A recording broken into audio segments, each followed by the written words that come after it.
Selamat datang di tur Platycerium langka oleh kolektor dari Taiwan dengan nama Huang Shijie.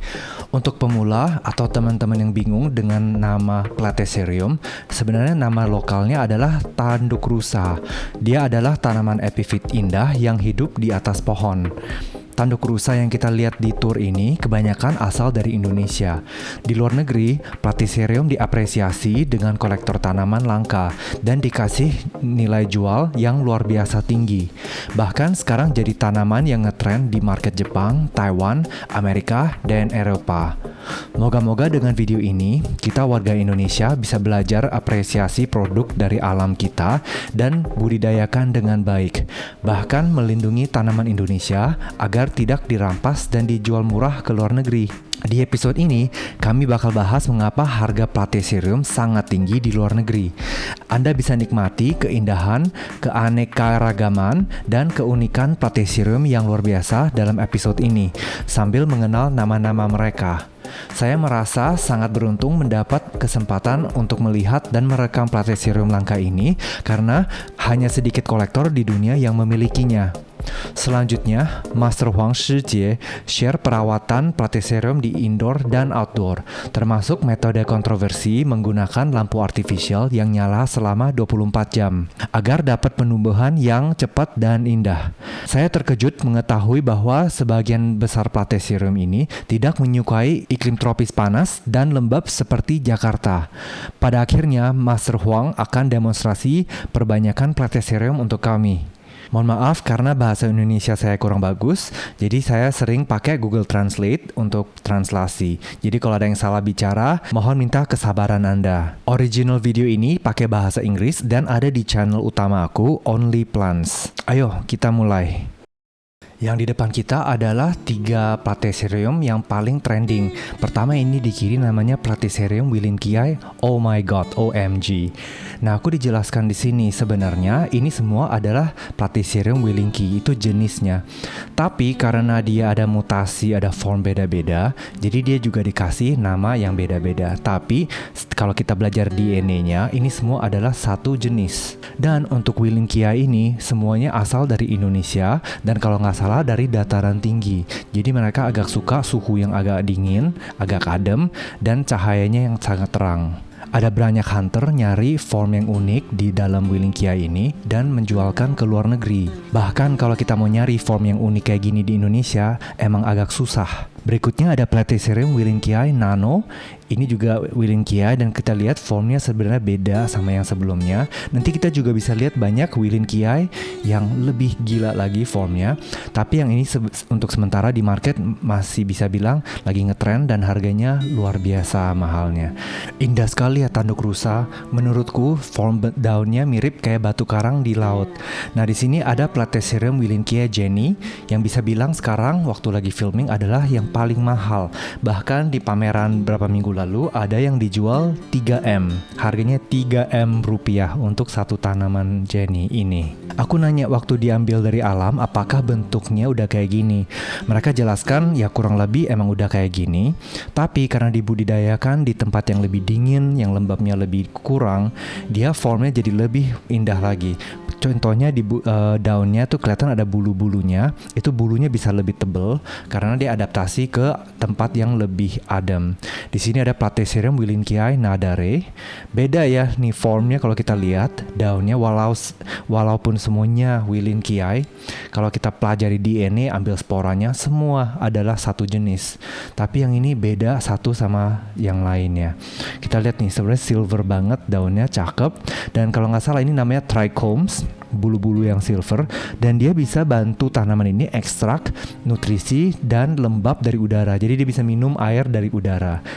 Next ini juga Golden Boy Sport. Sport artinya dia ada sedikit form yang aneh dari aslinya dan ini juga bisa bilang sangat mahal. Ini masih kecil sebenarnya dan kalau nggak salah aku dijelaskan kalau induknya ini masih hanya ada satu di dunia. Untuk yang mau tahu cara rawat, gimana bisa cepet, bisa indah, nanti di akhir video ini ada di-share ya cara rawatnya dari Master Huang sendiri. Untuk sekarang kita lebih fokus di tour untuk melihat jenis-jenis yang unik ini yang kita tidak bisa lihat di tempat lain. Tolong di komen juga kalau kalian tahu apakah ada kolektor di Indonesia yang mempunyai tanaman ini atau form yang kayak menarik untuk tanduk rusa. Aku penasaran apakah ada kolektor di Indonesia, ada yang mencintai tanduk rusa di Indonesia yang mempunyai form yang seindah kayak gini. Berikutnya ada Platycerium willinkii Yellow Moon Dwarf. Kalau ada yang sebut kata dwarf di belakangnya, artinya dia tuh cebol. Jadi mungkin dia nggak bisa jadi besar sekali, formnya bakal stay small. Karena willinkii aslinya adalah tanduk rusa yang bisa jadi besar sekali. Tapi ada juga kolektor yang justru suka dia kalau size-nya compact dan kecil. Yang di sampingnya ini juga cakep sekali menurutku, elegan daunnya, bentuknya. Aku dijelaskan bahwa nama tanaman ini, Jewel, dinamain oleh Master Huang sendiri. Karena yang mempunyai tanaman ini, yang menemukan tanaman ini, tidak pengen kasih nama. Jadi di dunia ketanaman kadang gini, kalau mereka malas kasih nama, mereka kasih ke temennya atau kolektor lain untuk berikan nama. Berikutnya ada Platycerium willinkii namanya Bacteria. Aku dijelaskan karena waktu dia masih kecil, dia tuh bentuknya mirip kayak bakteri. Untuk pemula, jadi tanduk rusa ada 2 part di badannya. Yang kayak perisainya itu adalah dia punya shield front, kita panggilnya perisai. Terus yang dia keluar gitu kayak dasi, itu kita panggilnya fertile front di bahasa Inggris, yaitu dia yang bisa keluar spora. Next ada Platycerium willinkii White Boy. Ini agak beda ya sama saudara-saudaranya. Menurutku ini lebih elegan dan gak seberantakan. Mungkin semua orang seleranya emang beda-beda, tapi jujur aku emang bisa apresiasi semua form. Karena tanaman tuh mutasi sesuai dengan kondisi hidupnya, dan mungkin karena kadang-kadang ada stres atau mungkin waktu dia replikasi DNA-nya keluar masalah. Nah di sini kita nemu Golden Boy yang formnya sama, yang di atas tadi kita lihat Golden Boy Sport. Jadi dia tuh bisa dari satu seedling keluar karakter yang aneh sendiri gitu. Jadi cara kita nyaca Platycerium atau tanduk rusa adalah kita ambil sporanya, terus kita mix, dan di dalam sono bisa keluar banyak anakan, dan kita harus besarin anaknya dan kita perhatiin apakah ada yang formnya menarik. Justru itu juga cara untuk hybrid, untuk nyilang Platycerium antara beberapa jenis. Di sini juga ada Platycerium willinkii Nook Dwarf. Nook artinya terseleksi dan dwarf artinya formnya masih formnya cebol, kecil. Lucu ya tanaman ini. Nah tadi kita bicara cara memperbanyakan dari spora bisa bikin banyak tanaman, tapi jenis willinkii juga keluar anak dari samping. Kalau kita lihat di sini dia udah mulai beranak. Nanti di episodenya kita ada kasih lihat cara pisahkan anaknya dari induknya dan gimana cara ngerawat dia. Ini sampai belakangnya juga bisa keluar anakan. Lucu ya sebenarnya ini Platycerium. Kayak tangannya baby, ini bisa lihat bisa hampir salaman sama dia. Nah di sini kita juga bisa lihat di background di belakang ada banyak cacahannya dia yang di dalam greenhouse masing-masing, greenhouse kecil. Dia nursery untuk baby tanaman. Lucu banget ya, ini nursery-nya banyak banget baby yang menarik di sini, dan mereka suka lembab kalau mereka usianya masih kecil. Di sini juga bisa kelihatan Aglonema pictum tricolor dari Aceh, Sumatera, dan banyak form yang menarik yang ada corak menarik udah diambil orang Jepang dan Taiwan. Mereka sangat menyukai Aglonema ini, padahal di Indonesia ini banyak yang tidak begitu suka, tidak menghargai. Jadi dari sini kita bisa lihat orang asing sebenarnya suka banget tanaman Indonesia dan dianggap tanaman tropis dan eksotis. Ini yang ditunjukin di screen ini adalah tanaman yang sudah terjual. Ada yang ke Jepang, ada yang terjual lokali di Taiwan. Berikutnya ada Platycerium namanya Bambi. Dia juga dari willinkii. Cakep sekali ya formnya. Menurutku ini sangat elegan. Kalau kita lihat dia nggak berantakan. Dan lihat nih dari sebelahnya keluar 2 anakan. Jadi tinggal dipisah nih kalau dia udah keluar anakan. Kalau lihat di sini mungkin rawatnya dengan baik. Jadi emang mereka bukan hanya subur daunnya dan perisainya, tapi mereka juga rajin-rajin keluar anak. Untuk jenis ini anakannya kalau dipisah harganya dinilai 1,5 juta. Dan mengejutkannya, di sini aku dijelaskan kalau Platycerium ini sedang di tissue culture, yaitu di kultur jaring di Taiwan. Mungkin suatu hari Indonesia bakal beli Platycerium kultur jaring dari Taiwan. Berikutnya ada Platycerium willinkii anapat. Anapat itu adalah nama orang Thailand, dan katanya emang ini ditemukan di Thailand dan satu anakan harganya 9,6 juta Indonesia rupiah. Untuk yang penasaran, ini adalah Platycerium willinkii yang paling umum, yang murah, meriah, yang sering dijual di mana-mana. Jadi ini nggak ada harga, nggak berharga. Tapi ya kalau kita mau lihat form aslinya, ini dia. Berikutnya ada Platycerium ginkgo, ini dari Jepang. Jangan lupa semua ini sebenarnya tanaman dari Indonesia, tapi emang diberikan nama di luar negeri. Cakep sekali ya, dia kayak bunga. Dan kalau nggak salah ginkgo artinya golden flower, bunga emas di bahasa Jepang. Ini ada Platycerium willinkii cotton cloud, juga indah sekali formnya. Dan perisainya agak kayak bentuk BH. Saya lumayan suka form ini karena dia tuh lumayan simetris dan daunnya sangat silver kalau lihat di sini. Agak kayak sayap yang lagi siap terbang. Nah, berikutnya ini ada Platycerium hybrid Madagascariense dan Veitchii. Yang Madagascariense adalah Platycerium dari Afrika dan yang Veitchii adalah dari Australia. Jadi bisa lihat ya, sebenarnya Platycerium bisa nemu di seluruh dunia, tapi yang paling mahal, yang paling indah, yang paling banyak mutasi tetap dari Indonesia. Di sini aku dijelaskan oleh hostnya kalau dari Afrika emang ada 4 atau 5 jenis Platycerium. Salah satu Platycerium elephantotis, Madagascariense, dan yang terakhir nggak kebaca ini di layar ada namanya. Dan ada satu lagi namanya Platycerium alcicorne. Menurutku alcicorne ini sebenarnya lumayan cakep ya. Terus dari Amerika Selatan hanya ada satu Platycerium, yaitu Andinum. Di sini kita nemu lagi si Jade Girl yang sangat mahal sekarang. Kita bisa lihat ya detailnya tuh sebenarnya lumayan indah. Dia tuh agak tipis daunnya dan agak berantakan dan juga banyak cabangnya. Di sini kita bisa lihat daun barunya muncul dari tengah. Aku rasa kalau ada yang bikin time-lapse untuk Platycerium, pasti cakep sekali time-lapse videonya. Karena daun barunya benar-benar mirip bunga yang lagi mekar. Next, di sini ada Platycerium yang nggak punya nama Inggris, dipanggilnya Platycerium huoyan, artinya flame kalau di bahasa Chinese. Sebenarnya tanaman-tanaman ini di bahasa Chinese ada nama lokal sendiri. Saking dicintai dan diapresiasi, benar-benar kalau nemu form yang beda, yang menarik, mereka tuh sibuk namain tanamannya dan dipasarin dan dikasih harga. Jadi menurutku orang Taiwan dan Jepang tuh mereka tumbuhin tanaman dengan seni, dengan kesabaran, dan sangat detail di perawatan dan dipelajari bentuk, warna, dan form tanamannya. Nah di sini ada Platycerium white gizmo, cakep sekali, dia juga mirip kayak sayap, dan daunnya sangat silver. Ini pemandangannya dari balkon, dan waktu filming ini kita di bulan Maret, jadi dia masih musim semi. Kalau nggak salah hari ini di luar kurang lebih 18 derajat. Nah di tour ini kita ada Platycerium yang terakhir, namanya Platycerium Fengshiji FSQ dari hybridizer di Malaysia.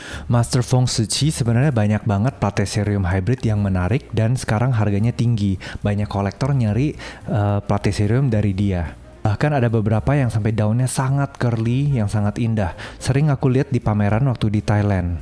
Kita bisa lihat di sini setup greenhouse yang di outdoor balcony. Ada banyak Platycerium, juga mungkin kelihatan ada beberapa anggrek di sini. Sepanjang tahun mereka hidupnya di luar, tapi kalau terlalu panas, dia bakal nyalain kipas angin dan AC. Triknya adalah panas sini nggak boleh lebih dari 24 derajat. Kalau kepanasan, Platycerium mudah banget benyek dan busuk. Dan kalau udaranya lembab dan panas, banyak banget spora jamur dan bakteri yang gampang bawa penyakit dan infeksi ke tanaman. Dari sini aku belajar kalau Platycerium kayak gini ternyata di Indonesia, dataran terendah kayak di Jakarta, Surabaya, itu susah banget untuk hidupin Platycerium kayak gini karena mereka butuh suhu yang agak adem. Untuk Platycerium yang sudah dewasa, mereka tidak butuh lembab udara yang tinggi. Tapi waktu dia masih seedling, masih kecil, dia emang perlu disungkup agar lembab udaranya di atas 90%. Di sini Master Huang bahas bahwa lampu dia nyala 24 jam sehari dan lampunya cenderung cenderung warna merah. Dia bilang untuk Platycerium itu tuh tumbuhnya paling cepat dan paling indah kalau dengan sinar kayak gini. Aku ada tanya apakah tanamannya butuh istirahat. Kalau nyala terus lampunya kan fotosintesisnya selama 24 jam ya. Jadi kata dia nggak apa-apa sebenarnya. Tanaman ini justru bisa tumbuh 2 kali lipat lebih cepat kalau sinarnya 24 hours a day. Nah, di sini kita didemonstrasikan cara siram Platycerium. Katanya Master Huang dia rendam tanamannya kayak gini, bisa 2-3 kali seminggu. Asal medianya udah kering, dia langsung rendam dan juga dikasih pupuk H101 sama B4. Menurut dia, Platycerium jangan sampai kasih medianya kering. Tapi sebisa mungkin daunnya jangan sampai kena basah. Yang dibasahin hanya media mossnya. Nah, karena di sono dikasih 24 jam lah sinar, jadi mereka butuh airnya lebih banyak. Tapi untuk teman-teman yang tidak pakai sinar 24 jam, mungkin siramannya nggak usah terlalu sering. Nah, untuk daunnya yang indah kayak gini, jangan sampai daunnya kena air waktu disiram. Triknya adalah hanya siram di medianya saja, kayak gini. Next, kita bahas pupuk atau nutrisi. Tadi kita udah kasih lihat waktu tanamannya direndam, airnya sudah dilarutin sedikit pupuk cair. Tapi untuk di media tanaman sendiri, mereka pasangin ini slow release fertilizer, yaitu pupuk yang pelan-pelan lepaskan nutrisi ke media mossnya. Termasuk ada yang untuk pupuk anggrek juga di dalam. Master Huang bagikan bahwa ini benar-benar dikasih pupuk yang sangat banyak, termasuk direndam dan juga ada slow release pupuknya di badannya.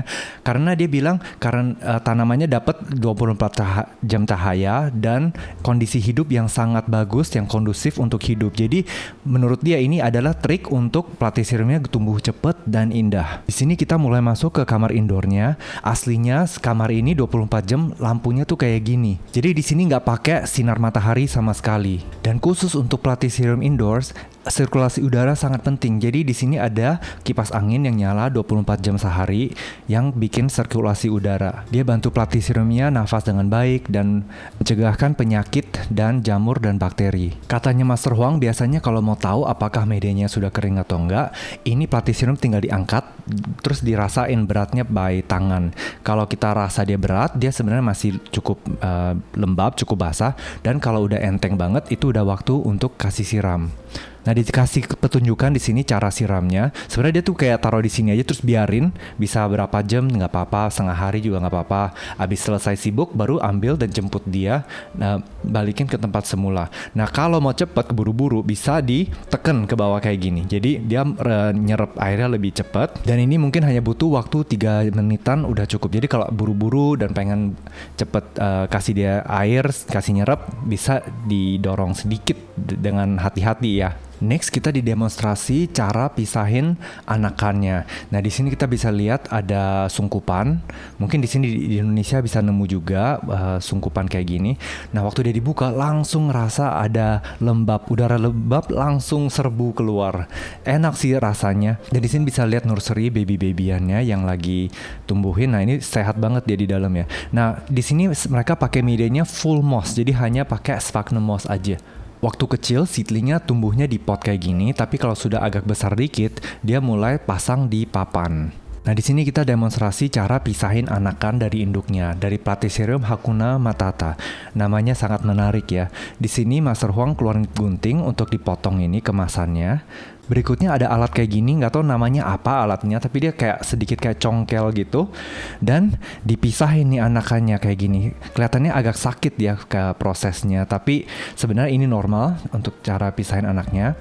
Dan kalau kita lihat di bawah, di sini masih ada untuk dapat akarnya untuk anakannya, karena dia bisa bantu anaknya tumbuh cepat dan sehat. Next, anakannya dicubit bawahnya agar akarnya agak rapet. Terus dibungkusin pakai media moss yang baru. Dan ini katanya harus secure banget, harus kenceng, ketat. Terus siap deh tanamannya dimasukin ke dalam pot. Kata dia ini potnya harus kenceng juga, jadi pakai alat untuk mendorong, tapi hati-hati juga untuk mendorong tanaman ini masuk ke dalam pot. Katanya di proses ini kalau perisainya sedikit rusak nggak apa-apa, karena sebenarnya kita lagi tunggu perisai barunya yang keluar berikutnya yang dari sini. Ya, ini semua anakan caranya sama untuk nyacahnya, tapi bukan semua Platycerium jenisnya yang bisa keluar anakan kayak gini. Ada beberapa Platycerium hanya bisa dinyacah pakai spora. Oke, pelajaran kita selesai di hari ini. Moga-moga video ini manfaat untuk kalian mungkin yang pemula untuk Platycerium, atau mungkin ada yang udah pernah rawat dan mau coba trik baru, cara baru untuk ngerawatinnya. Thank you Master Huang Shijie sama temennya Kak Alvin. Sampai jumpa di episode berikutnya. Bye-bye.